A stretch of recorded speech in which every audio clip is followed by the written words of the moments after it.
वैशाख पौर्णिमेनिमित्तानं आज दगडूशेठ गणपतीला 5,000 शहाळ्यांचा महानैवेद्य दाखवण्यात आलेला आहे। आपण जर पाहिलं तर दगडूशेठ हलवाई गणपती मंदिरामध्ये नेहमीच वेगवेगळे उपक्रम जे आहेत ते होत असतात आणि तब्बल आज 5,000 शहाळ्यांचा महानैवेद्य अर्पण करण्यात आलेला आहे। पहाटे 5 वाजल्यापासून या ठिकाणी विविध कार्यक्रमांचं आयोजन जे आहे ते करण्यात आलेलं आहे आणि वैशाखी शुद्ध पौर्णिमेच्या शुभ दिनानिमित्त हा सर्व महोत्सव जो आहे तो आयोजित करण्यात आलेला आहे आणि सर्वात महत्त्वाचं म्हणजे मंदिरामध्ये सर्व ठिकाणी शहाळ्यांची आरस जी आहे ती करण्यात आलेली आपल्याला पाहायला मिळते आहे। भारतामध्ये वैशाखी हा सण विविध प्रकारे साजरा केला जातो। दुष्काळ त्याचबरोबर पाण्याचं भिक्ष जे आहे ते सर्वत्र आपल्याला जाणवताना पाहायला मिळतंय। सर्वात महत्त्वाचं म्हणजे दुष्काळ आणि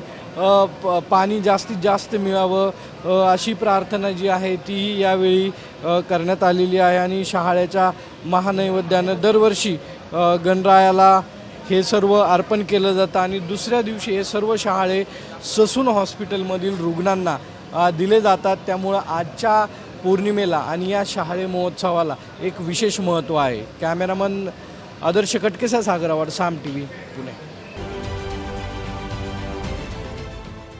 देश विदेशातील प्रत्येक घडामोडींचे लाईव्ह अपडेट मिळवण्यासाठी आता साम टीव्हीच्या सर्व सोशल मीडिया प्लॅटफॉर्मला लाईक, फॉलो आणि सबस्क्राईब करा। तसंच सर्व नोटिफिकेशनसाठी बेल आयकॉन प्रेस करायला विसरू नका।